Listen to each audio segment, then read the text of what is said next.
So in 2019, you are committed, you are determined, you are trying to grow your glutes. Aren't we all? And with all the amazing resources out there, how to train the most optimally, I'm constantly trying to make it bigger, better, sexier. So here I am trying to learn from the sexiest bikini pros and of course the glute experts, trying to figure out what is the best way to train your glutes. And if you're not new to glute training, then you probably know we know that there are some exercises that are better than others for growing your glutes. And we've all been there, you know, just scrolling on Instagram. We've all seen them. We've seen those exercises that look a little bit crazy, the ones with all the chains and the bands and the hip circles. But it does cost a lot of extra money, and you have to get all of that fancy equipment. And we know through all the research and even experience now that there are some exercises that are better than others, but can they be even better? So I wanted to test it. So I got in my car, drove to Tampa, went to the Human Performance Lab at the University of Tampa, stuck an EMG electrode on my butt, and we couldn't get it to work. So after lots of electrode and butt action, my butt is too fat. Not only my butt, Chris's butt is too fat too. So we could not get the electrode to get a really solid reading on a contraction. So I am not quitting on this. I really want to do some sort of experiment with the EMG. So we are going to try and attempt to do some EMG work on the shoulders. Is it really little? Yeah, it's baby slides. Nothing?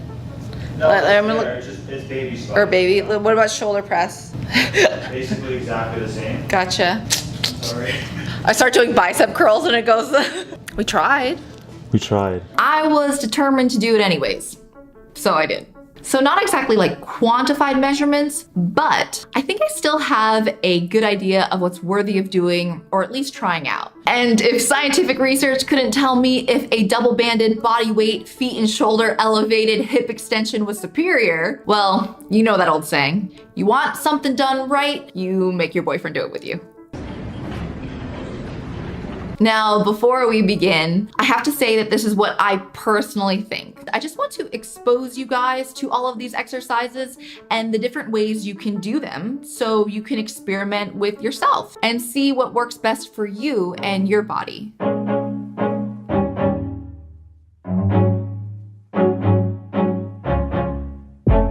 Alrighty guys, so we have a lot to cover, so let's just jump in. The first comparison is going to be the good old-fashioned hip thrust. Now, this is kind of a pain to set up on its own, but we can probably all agree that the results are worth the trouble, considering it's touted to be the best exercise for the glutes. But you can also set up your feet to also be elevated, which would require you to either secure another bench for your feet or secure another kind of something to prop your feet up. So is that extra work worth it? So this variation actually brings your glutes through a larger range of motion due to being able to lower your hip even deeper, which in my opinion really allows me to feel my glutes working. It gives them a good stretch, even a little bit better than the traditional variation. So I'm gonna say yes on this one. No doubt do the original variation on glute days, but I think incorporating these occasionally is a good idea and honestly worth the hassle. Another variation of the hip thrust is using a hip circle and a resistance band. And if you don't have a hip thruster that comes with hooks on the side that allows for a longer band to hook up, setting up heavy dumbbells can really be kind of a pain to set up. So my verdict for these are yes, it's another one that I honestly do think is worth the setup if you have the time. I say this because it's more comfortable than using a barbell on your pelvis, and it gives such a unique burn to your glutes. You have to try it to understand, but especially with the hip circle, because of that constant tension of hip abduction and concurrent hip extension with all the bands you got going on, I definitely think it's worth giving it a try. Your glutes glutes will thank you for it. Next up is comparing a traditional machine hamstring curl like a lying hamstring curl or seated hamstring curl compared to doing something much more difficult and may require a partner. And that is the Nordic hamstring curl. Now, as you can see, these are pretty hard. So the pros to this is that there's a lot of evidence supporting these for being great for the hamstrings and that glute ham tie-in development. But they kind of hurt your knees, are super hard, and unless you can find something to stick your feet under, you may need a partner. I've shown a makeshift way to do these without a partner on my channel before that I called the Superman GHR. And a regular GHR is also great for the same reasons, but I still think that the Nordic curl has its differences. So are they worth figuring out a way to do them? On this one, I'm also gonna have to say yes. They by no means replace the machine leg curl, but I think these are a great addition to your hamstring training, along with the other variations of GHRs that I mentioned. And I think that this should be an exercise that you should try to include, try to get better at, and stronger at over time. Next is comparing a classic reverse hack squat to not only adding one hip circle around the knees, but also having a partner pull your hips back with a long resistance band as you squat out of the hole. So this requires 2 pieces of equipment and a good training partner. So do I think this hits the glutes harder than the regular way? I say absolutely. I feel really passionate about these because they are amazing. If you can rig this up, I say you have to 100% try these. These make this movement feel almost entirely hip extension. Sometimes your quads can take over on a reverse hack squat, but not when you use these bands in my opinion. You'll have to drop the weight back a bit, but I honestly think they are worth it. They're worth the high maintenance setup, and I highly recommend them. So going back to the hip thrust, this one is a stance comparison, which compares a single leg hip thrust, which is the way I always target one glute at a time, compared to a B stance or staggered stance hip thrust. And these were new to me, and I gave them a try a few times before I really wanted to give you guys an opinion on it. And the idea is that you want to hike up one foot to put all the pressure on one heel and work one glute at a time while having the extra stability with that lifted foot. But even though it's supposed to give kind of like the same effect as a single leg hip thrust, I actually don't like the feel of this one as much. I feel it almost entirely in my quads for some reason.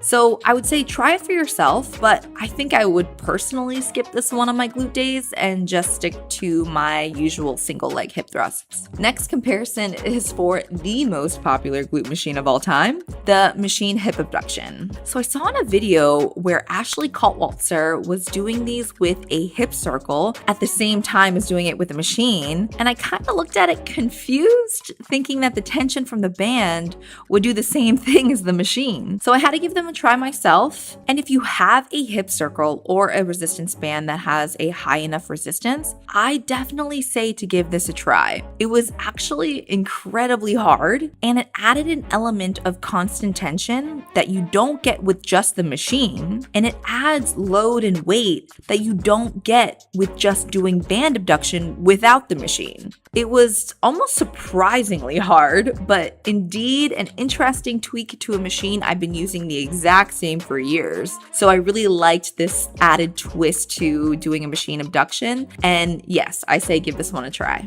Next is another stance variation that compared a plain old goblet squat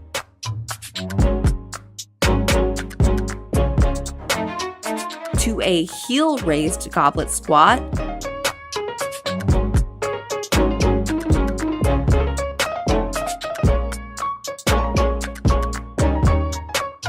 a knee banded goblet squat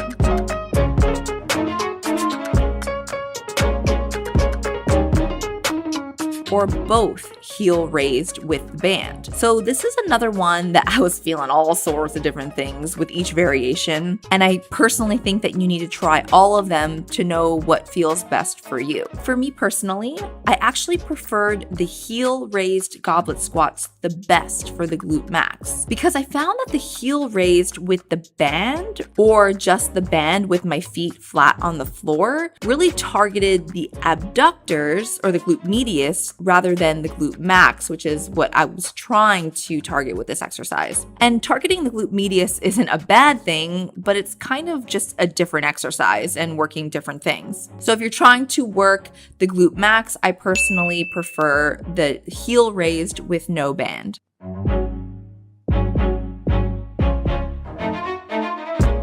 Now, this is another one for the hammies, and that is comparing the regular RDL, or Romanian deadlift,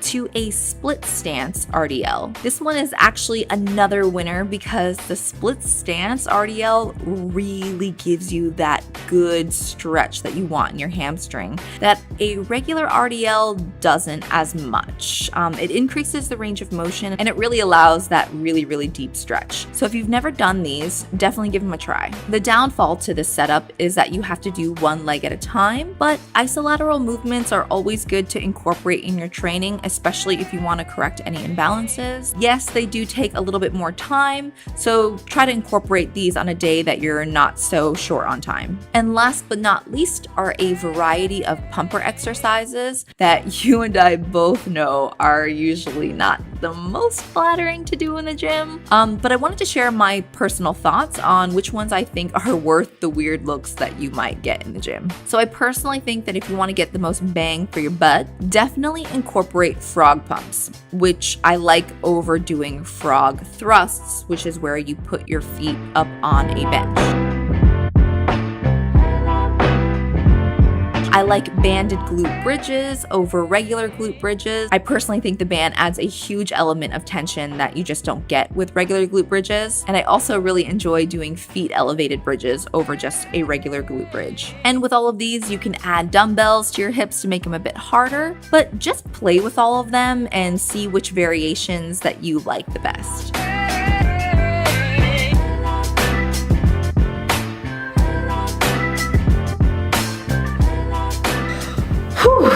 Well, that was a lot of exercises. Again, moral of the story is self-experimentation and trying things for yourself to see what works best for you. And there are a ton of comparisons out there that I could have done. And if you like this video, give it a thumbs up so I can do more of them. And I'm also working on part 2 of my very sexy program, so stay tuned for that. And my next video is actually going to be a couples cheat day. So I'm super hyped for that. I will be eating all of the things. But until next time, I love you guys so much. I'll see you then. Mwah. Bye.